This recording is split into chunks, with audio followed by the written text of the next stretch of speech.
meine, sind wir mal ehrlich, das Ding hier, das ist mittlerweile so potent, was Dopamin betrifft, wie Kokain für einige. YouTube Shorts, meine Freunde. Reels. Hey, 15 Sekunden Aufmerksamkeitsspanne. Damit haben wir heute zu kämpfen. Ich glaube, jeder hat es mittlerweile mitgekriegt. Facebook wird zu Meta. Und deswegen haben wir die letzten Wochen hier sehr viele Reaction-Videos gesehen auf YouTube. Viele Menschen haben sich geäußert, vor allem kritisch, würde ich sagen. Also ich habe sehr viele Kritik zu der Entscheidung dieses Rebrandings gesehen. Und ich habe mir ein bisschen Zeit gelassen und habe das Ganze mal für mich so ein bisschen sacken gelassen und versucht, heute hier mal ein Video zu machen, in dem ich auf beide Seiten eingehe. Also ich werde sowohl einmal das Thema kritisch beleuchten, aber dann vielleicht auch die positiven gesellschaftlichen Implikationen für unsere zukünftige Generation aufzeigen, weil ich das Gefühl habe, dass es ja nicht sein kann, dass es immer nur schlecht ist. Veränderung ist die einzige Konstante in unserem Leben und deswegen sage ich immer, wenn du dich gegen Veränderung sträubst, dann sträubst du dich automatisch auch gegen das Leben und damit wirst du auch kein geiles Leben haben. Deswegen versuche ich wirklich immer, hier auch bei The Chain is Life, alles integrativ zu beleuchten, nicht einfach zu sagen entweder oder, sondern und. Das Leben ist nicht oder, sondern und. Viele Sachen sind möglich, viele Sachen sind richtig und deswegen fangen wir jetzt auch direkt mal an mit meiner Kritik an Facebook und ihre Pläne von dem Metaverse. Also, erklären muss ich glaube ich nicht mehr viel. Das Metaverse wird in etwa so aussehen, dass man irgendwann gar nicht mehr in dieser Welt sein muss, weil es eine neue Welt gibt, eine übergeordnete Realität, auf die man zugreifen kann, wenn man sich so eine Brille holt und dann ist man einfach ein Charakter und kann dann verschiedenste Sachen machen. Eigentlich fast alles, was man will am Ende des Tages, denn es ist ja alles digital. Und wenn man sich das so anhört, dann könnte man meinen, ja, das haben uns doch die ganzen Hollywood-Movies in den letzten Jahren auch schon gesagt, Matrix oder Demolition Man, an den ich auch in den letzten Monaten viel denken musste. Ich werde hier mal eine Szene einblenden. Just relax. We'll begin in a few seconds. Begin what? Having sex, of course.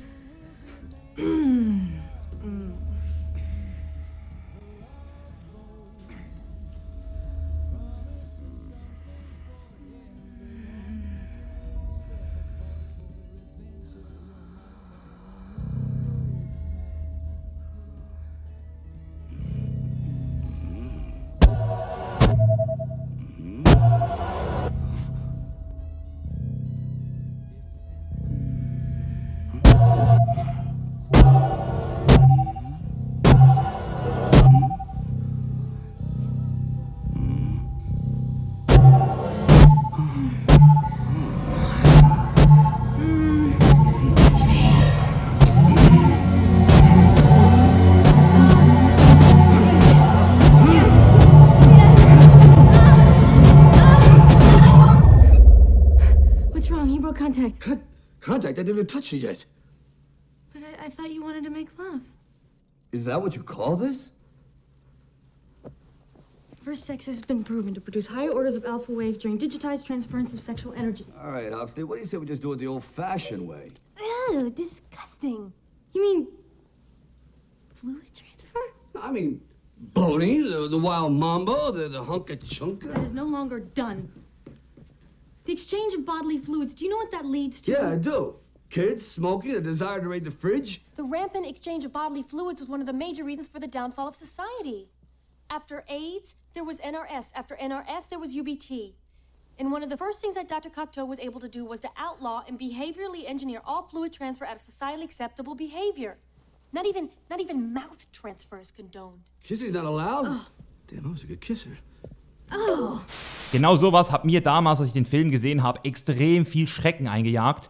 Aber dennoch kann ich sagen, dass das genau seit der Pandemie so auch ein bisschen passiert ist. Also dadurch, dass die Menschen so starke Angst vor einem Virus gekriegt haben, haben sie sich förmlich innerhalb von wenigen Monaten konditionieren lassen, ihre komplette Lebensweise zu ändern. Also wie schnell es gegangen ist, dass ein Großteil der Gesellschaft oder wahrscheinlich sogar der größte Teil der Gesellschaft sich einfach so gefügt und damit auch den Status quo akzeptiert hat, ohne ihn groß zu hinterfragen. Das hat mich persönlich doch sehr überrascht. Ich gehöre wahrscheinlich auch zu einer Minderheit. Ich sage auch immer wieder, hinterfrag alles und mach nur das mit, was du auch wirklich fühlst. Und die meisten Menschen haben wahrscheinlich aufgrund von Sicherheitsbedürfnis, aufgrund ihrer Angst eben einfach gesagt, hey komm, machen wir alles mit. Aber dass das Ganze jetzt schon fast 2 Jahre so läuft, hätte ich persönlich nicht gedacht. Also ich hätte mit viel mehr Aufstand, mit viel mehr Rebellion gerechnet.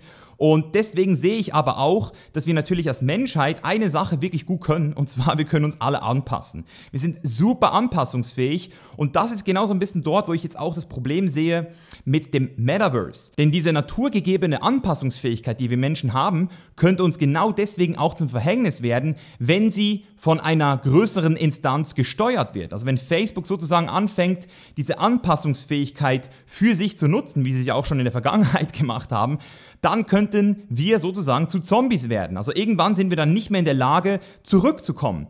Genau wie es zum Beispiel auch bei Tieren so ist, wenn du sie in den Zoo einsperrst lange genug, dann sind sie nicht mehr in der Lage, in der Wildnis zu überleben. Und dort sehe ich so für mich persönlich schon eine sehr angsteinflößende Zukunft auf uns zukommen, dass es irgendwann einfach nicht mehr möglich sein wird, in der normalen Welt zu leben für die meisten Menschen. Auch jetzt sehe ich schon das kommen, weil das, was mich auch so in der Pandemie so krass irritiert hat, ist, wie viele Menschen, die sowieso schon 8 Stunden pro Tag im Internet waren, einfach nochmal 8 Stunden länger im Internet waren. Das heißt, ich selbst als normaler Mensch, der es mag, mit Menschen in Kontakt zu sein, der rausgeht, der Menschen umarmen möchte. Ich persönlich habe zum Beispiel das Gefühl, dass wir alle viel mehr Nähe brauchen, als wir es uns überhaupt bewusst sind.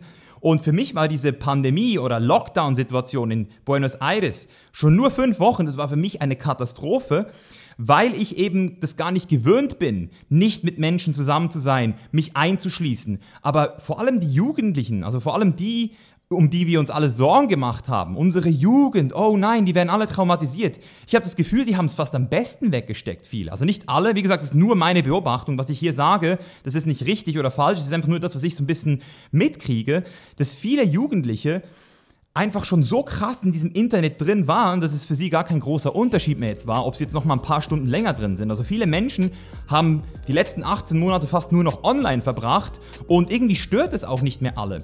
Und deswegen komme ich jetzt auch schon ein bisschen zum anderen Teil dieses Videos, nämlich zu der anderen Perspektive. Vielleicht sind wir auch einfach nur alt geworden. Also vielleicht sind wir, du und ich, die diese Veränderung auf der ganzen Welt beobachten und denken, das geht in die falsche Richtung. Vielleicht ist es zum ersten Mal jetzt ein Eingeständnis, dass wir mit der neuen Zeit und der Entwicklung einfach nicht mehr nachkommen. Also für mich ist es aktuell auch zum ersten Mal so ein bisschen überfordernd, wenn ich höre NFTs und irgendwelche neuen Technologien, die wir jetzt alle brauchen, um dann irgendwann im Metaverse zu überleben. Wenn ich das höre, dann denke ich in erster Linie, seid ihr alle bescheuert? So, ich finde das Leben hier geil. Und damit komme ich jetzt zu einem zweiten Punkt. Und das ist ein sehr wichtiger Punkt, der sich jeder mal eingestehen muss, der bereits ein geiles Leben hat. Viele Menschen sind fucking privilegiert.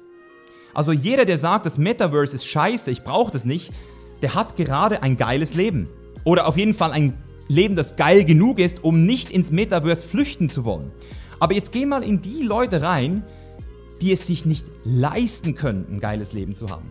Und damit meine ich nicht nur das Finanzielle, sondern auch das Mentale, Mindset-technische, sich einfach nicht leisten können, sich ein geiles Leben aufzubauen. Ich meine, für mich persönlich, ich kann mich erinnern, als ich 12 Jahre alt war, da bin ich zum Bäcker gegangen und habe 5 Stunden gearbeitet für 2,50 € die Stunde. Habe über Monate genau das Geld verdient, das ich haben wollte, um mir Sachen leisten zu können. Ich weiß, was Disziplin ist, ich habe mir Disziplin beigebracht. Damals gab es noch kein Social Media. Ich habe diese Geschichte übrigens auch in meinem Buch verpackt, wo ich auch schon über sehr viele Sachen, die lustigerweise jetzt immer mehr populär werden, gesprochen habe. Das Buch ist mittlerweile 2 Jahre alt. The Chain is Life, der erste Schritt in Richtung Freiheit. Unten ist der Link. Kann ich dir sehr empfehlen, wenn du im 21. Jahrhundert ein geiles Leben aufbauen willst. Genau darüber spreche ich, auch hier auf diesem Channel, auch gerne hier direkt den Kanal abonnieren. Und für mich war es damals zwar auch nicht einfach, ich habe auch mit 15 gemerkt, scheiße, was mache ich jetzt nach der Schule? Habe auch zuerst eine Lehrstelle abgebrochen, habe auch zuerst mich selbst suchen und finden müssen, immer wieder in die Scheiße getreten, aber am Ende des Tages habe ich eine Sache mitgenommen, und zwar, wie ich mir selbst Sachen beibringe, wie ich an Sachen dranbleibe, und das ist das, was die heutige Generation auch immer schwerer hat. Ich meine, sind wir mal ehrlich, das Ding hier, das ist mittlerweile so potent, was Dopamin betrifft, wie Kokain für einige. Also wenn du das Ding am Morgen früh direkt mal aufmachst und direkt anfängst, deine Sachen zu checken, dann verschleuderst du dein wertvolles Dopamin, also das, was du brauchst, um zu hustlen, um ein geiles Leben aufzubauen, also für Disziplin, das verschleuderst du bereits am Anfang. Und wenn du jetzt denkst, dass wir eine Generation haben hinter uns, also die Leute, die jetzt 15 sind, die mit dem Scheißding hier aufgewachsen sind, die haben wahrscheinlich in ihren jungen Jahren nie gelernt, ihr Dopamin für die wichtigen Sachen aufzusparen und zu kanalisieren. Ich als ADSler kann ein Lied davon singen, wie es sich anfühlt, wenn man sich nicht konzentrieren kann. Aber heutzutage, ich meine, YouTube Shorts, meine Freunde, Reels. Hey, 15 Sekunden Aufmerksamkeitsspanne. Damit haben wir heute zu kämpfen. Das heißt, die Leute von heute, die werden es immer schwerer haben, in dieser Welt ein geiles Leben aufzubauen. Und wenn ich zum Beispiel höre, dass Leute sagen, ich habe keine Zeit, ein Buch zu lesen oder ich habe kein Geld für eine Weiterbildung oder für ein Coaching. Hey, du wärst früher verfroren, wenn du in deiner kleinen Hütte gewesen wärst, es hätte eingeschneit und es wäre kein Holz mehr da gewesen. Wenn kein Holz mehr da ist und es wird kalt, sagst du ja auch nicht, ja, ist halt kein Holz mehr da und jetzt sterbe ich. Nein, du gehst raus, hackst das Holz und kommst wieder zurück. Aber heute haben die Menschen dieses Verständnis nicht mehr. Sie wissen nicht, dass sie mit ihrem Körper, mit ihren Fähigkeiten auch sich selbst was aufbauen können. Und wenn sie kein Geld haben, dann gehen sie halt raus und verdienen sich das Geld, was sie brauchen, um sich dann auch wieder das leisten zu können, was sie weiterbringt. Und damit meine ich nicht Yeezys oder ein neues iPhone, sondern eben wirklich mal etwas in sich investieren. Und das ist ja dann auch wieder eine Arbeit, die verrichtet werden muss. Auf was ich hier hinaus will, ist das, wenn es in dieser Welt wirklich immer schwerer werden sollte, sich ein geiles Leben aufzubauen, ein chainless Life, wie ich immer sage, das dich erfüllt und dich happy macht und du die Sachen kreieren kannst, die du wirklich willst. Wenn du das nicht mehr schaffst, dann ist doch das Metaverse eine sehr geile Abkürzung. Also zum ersten Mal scheint es für Menschen wahrscheinlich eine Abkürzung zu geben. Ich denke nicht, dass das Metaverse in den nächsten 5 bis 10 Jahren konkurrenzfähig zu dieser Welt hier sein wird. Deswegen empfehle ich natürlich jedem weiterhin, lies mein Buch, bewirb dich fürs Chainless Mentoring, wenn du dich noch nicht abgeschrieben hast, wenn du Bock hast, zum Schöpfer deines eigenen Lebens zu werden und deinen Purpose zu finden, deiner wahren Bestimmung im Leben zu folgen und vor allem auch mit Menschen, mit richtigen Menschen zusammen zu sein, die in die gleiche Richtung gucken wie du.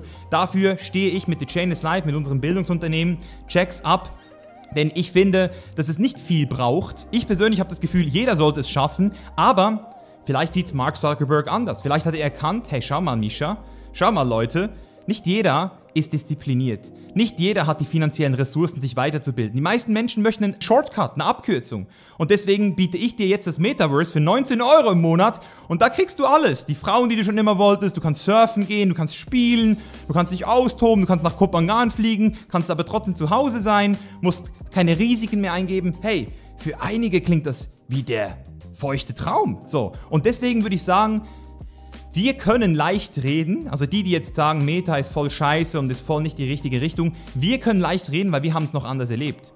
Wir haben noch gearbeitet.